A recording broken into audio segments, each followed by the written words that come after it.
All right, I'm going to call the meeting to order. It is 7 on the dot, and this is the regular meeting of the Kaneland Board of Education.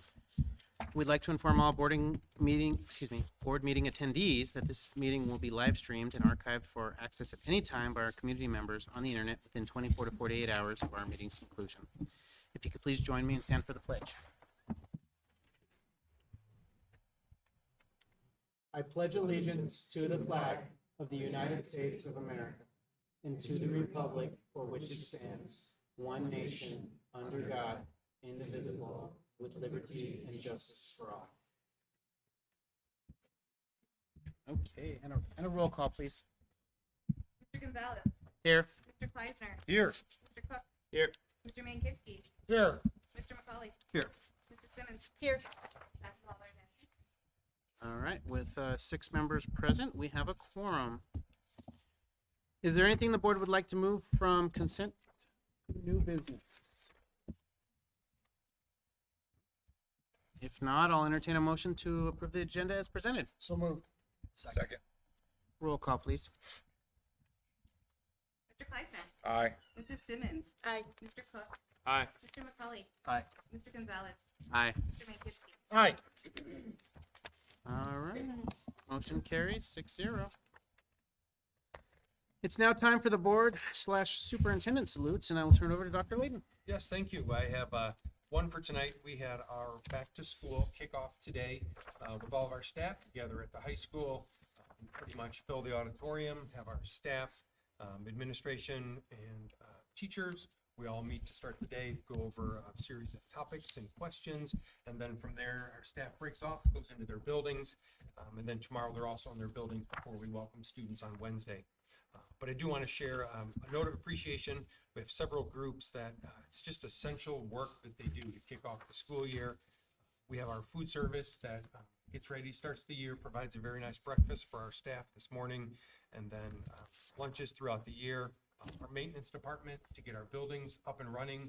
About 2 weeks ago, it just looks interesting in the hallway with desks and chairs, and then they do a lot of hard work and make it happen for tomorrow or for Wednesday for our students.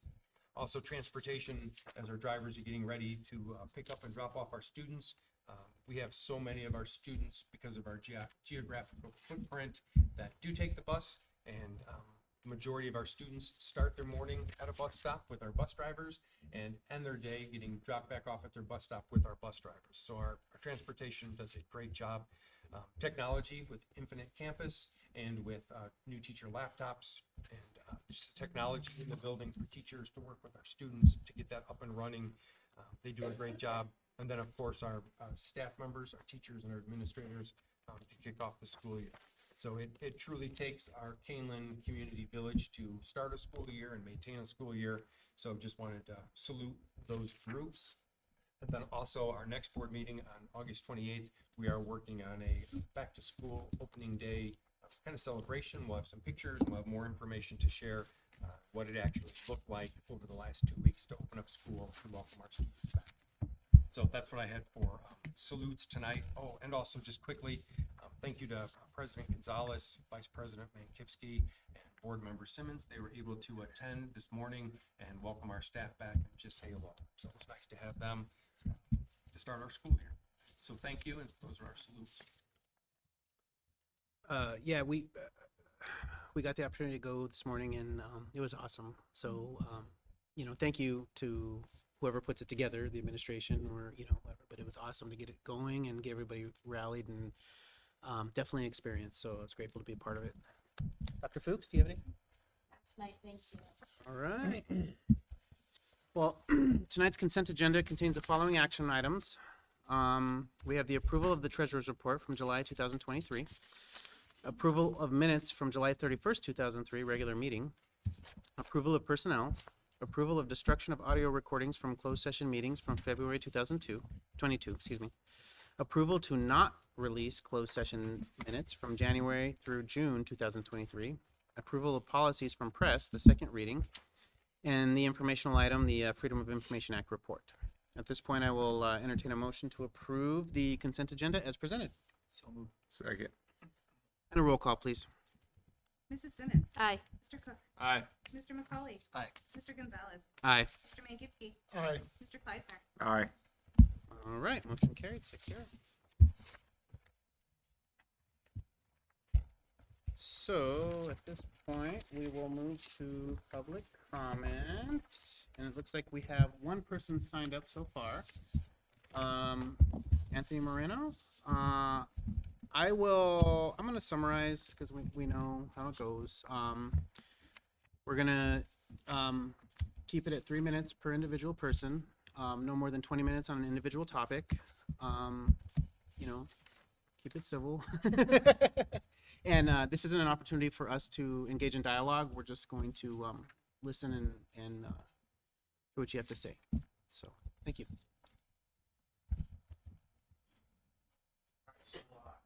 My name is Anthony Marino, and I live in Elburn, and my son and daughter both go to the high school, and my son is a member of the track team, and I wanted to talk about the track, how we voted no last time about resurfacing the track or doing any real improvements to it. I know there was some patches done.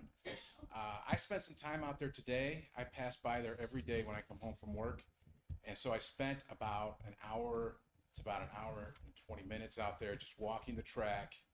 I mean, if we're calling that a safe facility to use to host track meets and to practice on there, I mean, I don't think any of you have been out there.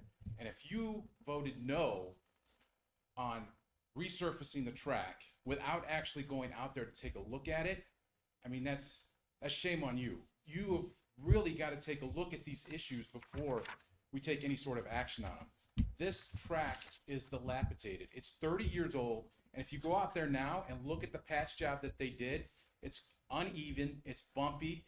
The new patches that are on the track grab your shoe. And I was out there, and I think I had the pleasure of being out there in the rain, because you can definitely tell the parts that are patched and the old track surface. So if you're out there and you're walking, this track grabs your foot, and it's mushy because it's not 30 years old. This track is completely unacceptable. I tried to say that last time, and I tried to be a little bit more respectful, but actually, since I was out there and walking it today, I mean, it's difficult to believe that we spent as much money as we did on a parking lot. I saw what we kind of spent our money on, what we chose to spend our money on around the middle school. I mean, I don't understand how we cannot have a track that's at least surfaced in this decade. This is absolutely unacceptable, and I'm surprised more kids haven't been hurt. And if you do have a kid who is actually hurt, I mean, that's a lawsuit. That's a lawsuit waiting to happen. Some kid gets their cleat stuck in this track of these patches. I mean, it's completely unsafe. And part of the runway for the long jumpers weren't even touched. The runways for the pole vaulters weren't even touched. You can see where there's grass growing up in these tracks. I mean, this is unacceptable. It's unacceptable as a school district. It's unacceptable as an athletic facility. And it's unacceptable as a community. I mean, I understand that you have the duties of spending our money, and you have to spend it wisely. You have to actually kind of listen to the community about what we want. And I think we need a track. 30-year-old track is way too long to resurface this track. I mean, Harder's got 2 surfacing, and they've only been open for what, 7 years? I don't know. But 2 surfaces on a middle school track. Thank you, Mr. Marino, for your comments. Would anyone else like to take the opportunity to speak? Yes, ma'am. If you wouldn't mind stating your name and your association with the district. Hi, my name is Sarah Nosek. I've spoken a couple times before. It's extremely hard for me to speak in front of board meetings, and yet I've spoken 3 times, in the past, couple months. This is a topic that is extremely near and dear to my heart. I know the kids, I know the programs, I know who it's affecting, I know the coaches.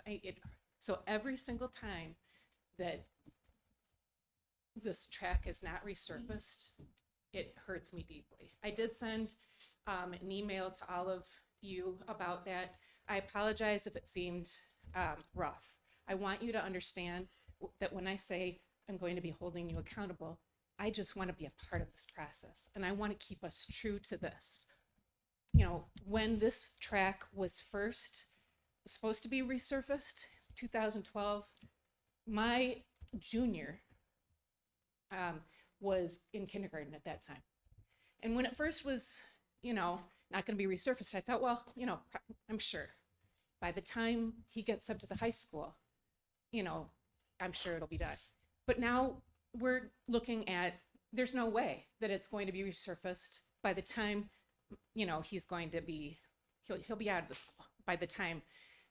And it hurts me because, you know, I see him as representative of all the kids that have been disappointed and disheartened by this. Families, coaches, programs, this should be something that we can take pride in. And as of right now, we are the worst track in the state. The one that was tied with us is getting resurfaced. So I'd love to talk to that school and say, what is it that you did? Because we need to do the same, and we need to place that same importance on it. We need to take care of this for our students. I would love to, you know, and I know there's a number of parents, community members, lots of people within these programs that would want to be a part of this. And I beg of you, talk to the parents, talk to the programs, talk to the coaches, see what it is that's needed, and look at the whole scope of the school and see what projects are burning down, what projects have been ignored for 26 years. This is not acceptable. And, you know, when I did send that email to you, you know, I was like, oh, geez, you know, after I sent it, it's kind of one of those things, kind of go through it in your mind again, like, was that too rough? Here's the thing, you know, bottom line is the buck stops with all of us, okay? And we are all responsible for taking care of these kids. My kid will be graduating in a couple of years, but I still want, because I believe in this program, I want to help get this track taken care of for the kids. Please, let's do this. Thank you. Thank you for your comments.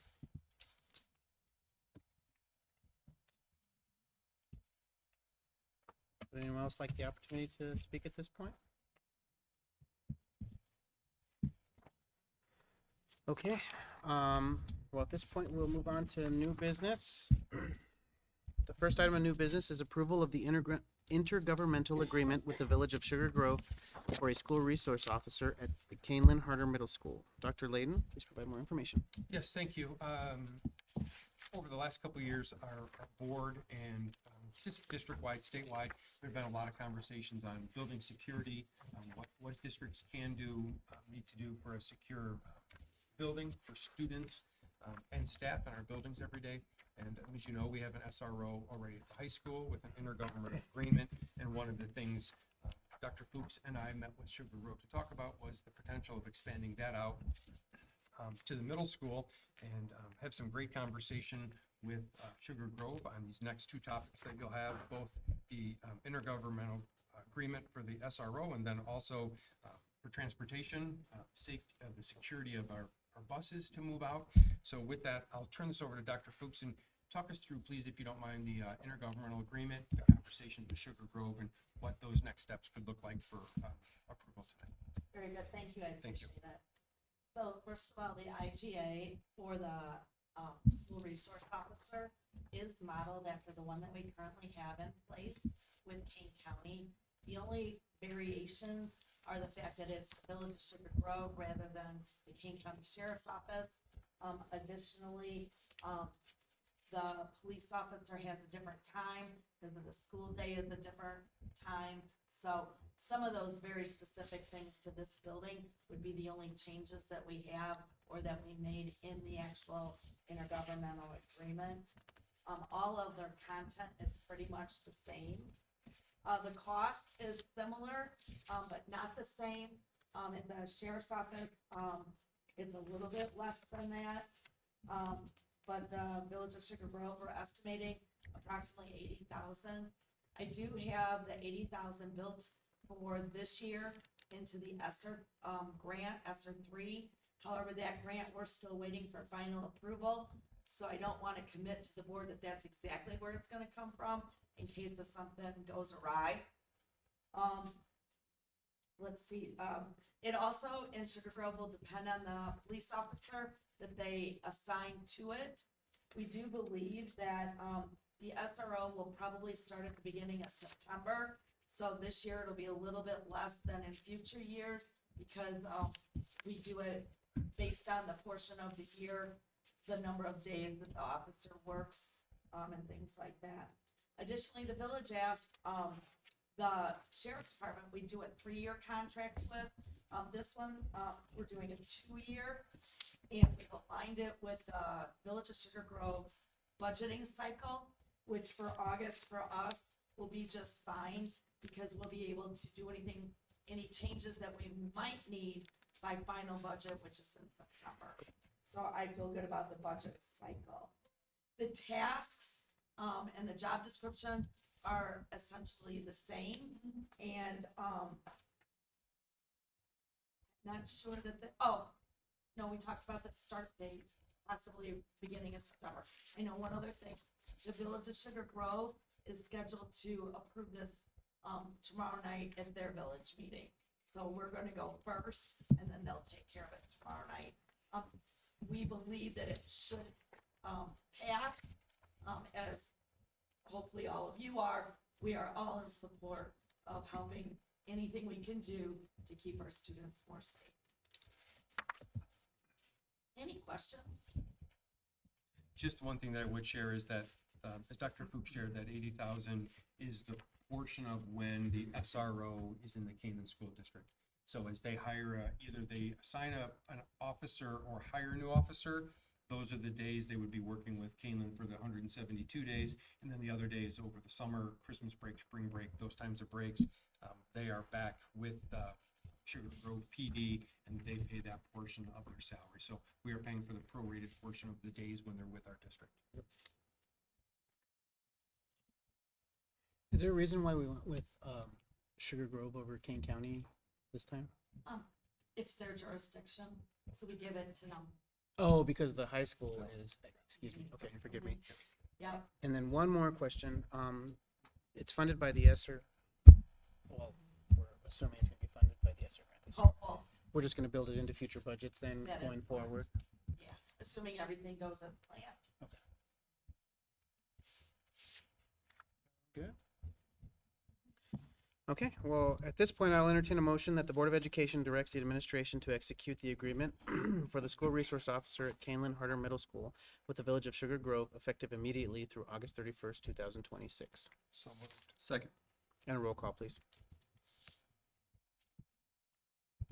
Mr. Cook? Aye. Mr. McCauley? Aye. Mr. Gonzalez? Aye. Mr. Mangusky? Aye. Mr. Kleisner? Aye. Mrs. Simmons? Hi. Passes 6-0. The second item of new business is the approval of the intergovernmental agreement with the Village of Sugar Grove for traffic control at Kaneland Harder Middle School. Dr. Layden. Yes, thank you, President Gonzalez. As J1 was modeled off of the intergovernmental SRO agreement with the village, this second piece, if you've been out to the high school before or after school, you'll see that we have an SRO out there also directing traffic for our students and staff coming in and off of the campus.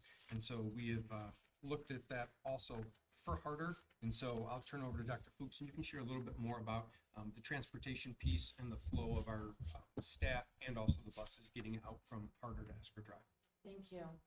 On every school day, there are 2 times of the day when traffic at Esker and Carter Road are extremely busy, and it's obvious that it's at the beginning of the school day and at the end of the school day. Because of our transportation system, where we double up on buses, some buses from the middle school also carry high school kids. And then secondly, at the after they get done with middle school, high school, we turn them around to our elementary schools, and it works the same in the afternoon. That also causes the need for buses to be as efficient as possible. And so with the traffic at Harder and Esker for years, since Harder's been open, in the morning, it's a challenge getting the buses to turn left from, say for example, they come from 47 down on Harder and turn left. That's part of the problem, but then more importantly, once they drop the kids off here at Harder, then they have to come back out onto Esker and turn left onto Harder.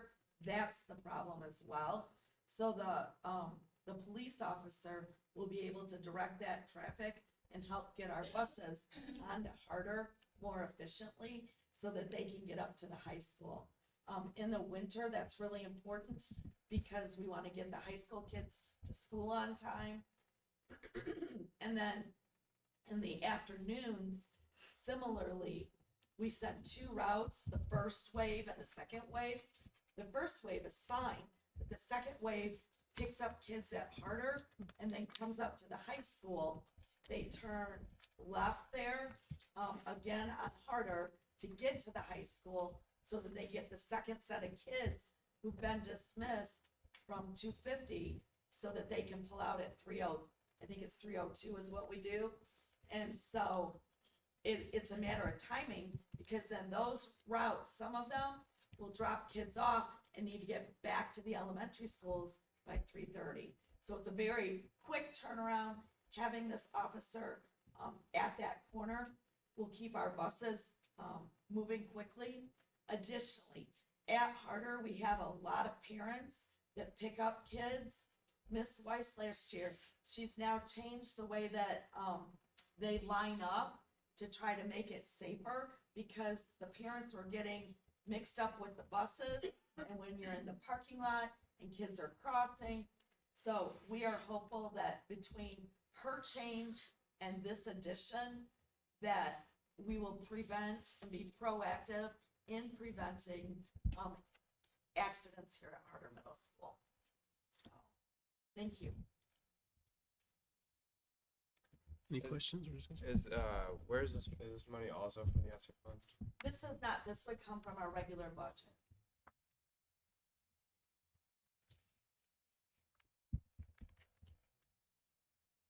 Anyone else? Has the middle school ever had crossing guard before, or would this be the first time this would be implemented? This will be the first time, but our transportation department has asked for it almost since the beginning. Alright. 2009. Was there any requests on 47? I know taking a left off of Harder onto 47 can be pretty sketchy at times. I've had that request in the past. Okay. Route 47 is a state road. Yeah. And so there are different rules that we have to address. So this is the place to start. Okay. On our own. And then if we still find that we need more traffic control out there, we can continue to work with Kane County and the state IDOT. But because it's a state road, whereas Esker is a Sugar Grove road, and then Harder is a county road. Okay, and I only asked because I know what might be coming up, and if there's going to be more traffic coming up on 47 in the near future, that's probably something we should probably kind of get out in front of, or at least start thinking about now to make sure that it's safe. I mean, for parents and buses and everybody for that matter. So I would agree. If that development goes in, Yeah. and there is more truck traffic, the buses will be coming still from Shields and going back, Yeah. and McDowell. So I agree that we Okay. need to keep our eye on that for sure. Perhaps a stoplight there, similar to the one where they put where the accident was, Yeah. up there at the Wabanzi entrance, perhaps would be appropriate.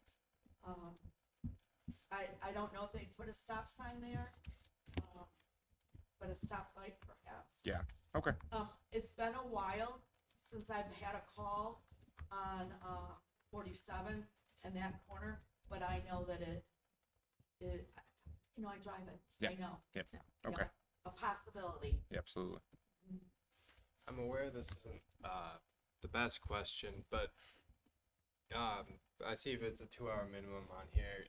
The school resource officer, he's already at the school. what prohibits him from just doing the traffic and then coming into the school during the school day? Sure, thanks for asking. That's not a bad question. We want the school resource officer in the school at the beginning of the school day.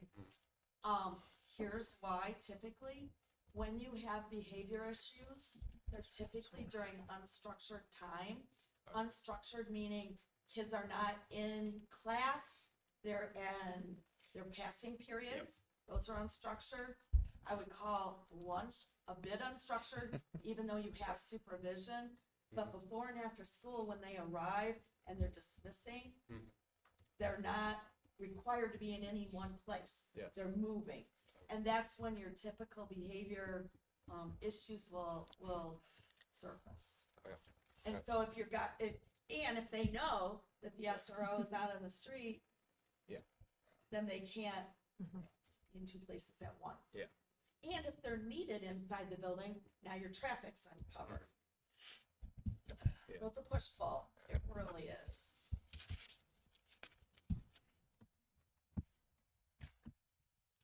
Anyone else? Further discussion? Well, at this point, then, I'll entertain a motion that the Board of Education directs the administration to execute the agreement for traffic control at Kaneland Harder Middle School with the Village of Sugar Grove, effective immediately through August 31st, 2026. So moved. Second. Roll call, please. Mr. McCauley. Aye. Mr. Gonzalez. Aye. Mr. Mankowski. Aye. Mr. Kleisner. Aye. Mrs. Simmons. Aye. Mr. Cook. Aye. All right, 6-0, passes. Well, that concludes new business for tonight. At this point, we'll move on to the superintendent reports, and Dr. Layden, with you. Yes, just a reminder, as you just shared, that concludes new business. Typically, our board meetings last a little bit longer, but this first meeting in August, we've debated back and forth. There have been times where we haven't had this meeting, and there's times that we have as a board, because typically the agenda items are fewer at this meeting, but because of personnel, and we want to make sure that we have contracts for new teachers, new staff members to start the school year, we've kept this board meeting on there, even though it's typically been shorter. So that's why this meeting is typically one of our shorter ones of the year as we kick off the school year. But just as a reminder, and that's why this agenda is usually lighter in the beginning of August, which is not a bad thing either, though, as we get ready to start the school year. Then the one other item that I had is a report. Next Thursday, August 24th, we have our first Citizens Advisory Committee meeting of the year, our CAC. And if you'll recall, back in April and May, Board of Education signed up for different committee work. So this one, as I went back and looked at that sheet, Ryan Kleisner, you're assigned that one on the 24th. So if for some reason that you can't make it, Board Member Simmons is the backup for August 24th.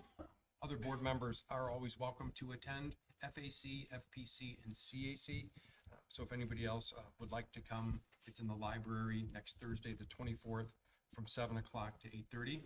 And one of the things we're going to go into detail with our new Director of Communications, David Chavez, we are going to go over feedback from our community on communication. What are they looking for? Where do they access their communication? How do they best receive it? How do they interact with teachers and administrators? And so we can go over that a little bit. We also get back to school feedback, any questions or comments they've had over the first 2 weeks of the school year. And then we also look at the dates for the year, topics for the year, and outline those for the next 4 meetings throughout the year. And we are excited because we do have 6 to 7 new CAC members. So the committee will be a little bigger as it got down to about 10 last year. It's back up to almost 20. And hopefully our CAC members can attend. So that was all I had. And the other things were just back to school kickoff, but I already shared that in the salute. So excited to start another school year. Great. Thank you. I have something just briefly. I want to congratulate Dr. Atkins. I see the number of special ed hires this late in the game. Congratulations. No, I'm serious. We're filling. It's critical to the educational mission here. Just outstanding. Good job. Yes, thank you. Oh, yes. Are you moving on? No, I was actually going to turn it over to you. Oh, okay. Thank you, sorry. We have scheduled on August 28th, before this board meeting, our we meet with joint parent leadership groups, 2 to 3 times a year, once in the beginning, once in the end, and sometimes in the middle. What this would include is all of the PTOs, PTNs, boosters. We ask their leaders to come and join us with the administration. And it's an opportunity for us to communicate with one another about our upcoming plans, in particular for the fall meeting, what their plans are for the year. They have an opportunity to meet and greet one another because they oftentimes will talk to one another or email, but they never have an opportunity to meet. They get ideas because they share their fundraising events. They share supplies sometimes when they have similar events. We share information about, for example, hiring. We do that in the spring. We share information about our Kaneland Connects. So it's just a great way to share with our parents and our boosters in terms of the leadership group. And that meets from 5 to 6:30 here at Harder. So that night then at the next meeting, I will be giving an update on that. We've, Dr. Mum and I started the leadership group in the meetings about, I would say in 2010, so quite a few years ago, and we've had really good participation and attendance for those. So that's coming up. Thank you. Yeah. What time is that at? 5 o'clock? And that's here? Yes. Cool. Not in this room, but in this building. Usually we meet, actually, I know, in the community room. So that's over by door 20. 5 to 6:30. So we have a new face sitting at the table with us. Welcome. And I'm going to go ahead and turn it over to Dr. Layden to introduce and discuss. Katie Fotenhauer is our Fotenhauer is our student ambassador for the year, and so we like to welcome Katie, and Katie will do the same thing as we had last year. So we'll get a update at each meeting, and then I know the other thing the board asked us to try to do, if there are future topics that we're going to have where we might need a student voice or student input, I'll make sure we communicate in advance to Katie. Katie can then meet with different groups at the high school and bring back a voice of the student as the board is directing or is curious to hear. So with that, Katie will get some steps in and get to go up to the microphone and share an update as we go back to school. So thank you, Katie.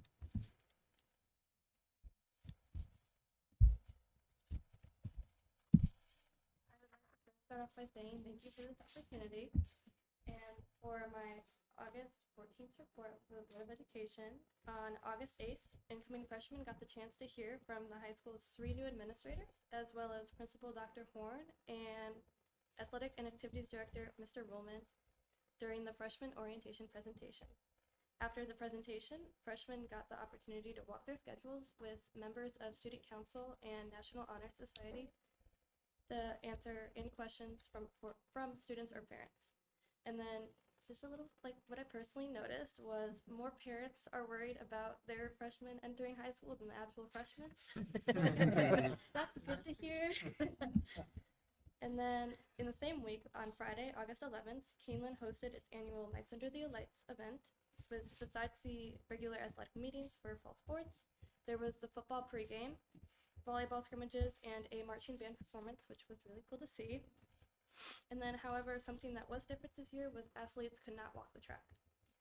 And then continuing with sports, believe it or not, some sports have already started to compete, with boys golf competing and placing 6th out of 19th in the 3A school division, with a total team score of 326. Then for some individual shoutouts, seniors Bradley Frank placed top 10, and senior Wesley Hollis placed 17th out of 118 golfers. And then for board members who do not know, the high school newspaper creates a first week supplement for the beginning of the school year, which will be coming out this Friday. And then as I am part of the Kaneland Crier, I can tell you that a lot of care and planning went into the supplement, as we had to write stories and draw out designs and create it throughout the summer. And then that is it for the report. But for upcoming dates, the first day of school is this week, August 16th, with picture day being Thursday, August 24th, and Friday, August 25th. And that's all I have for you tonight. Thank you. Okay.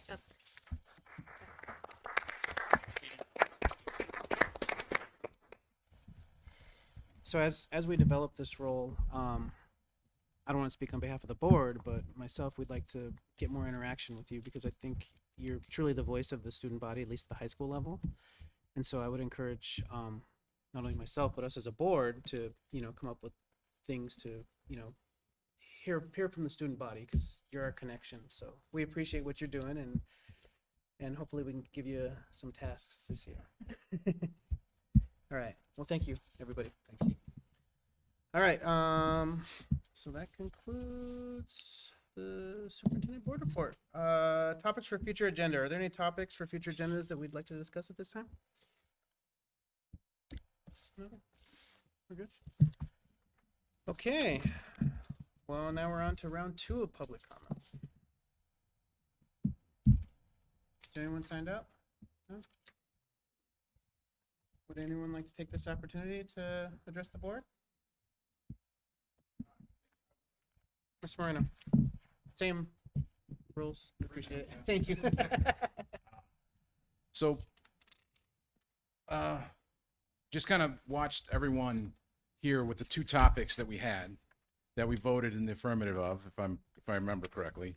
But I would like to commend Mr. Cook over there for actually asking some questions, because you guys so quickly voted yes. I mean, no one really asked any questions. I know the SRO from Sugar Grove, I believe Sugar Grove's in Kane County, so Kane County Sheriff's Department would still have jurisdiction.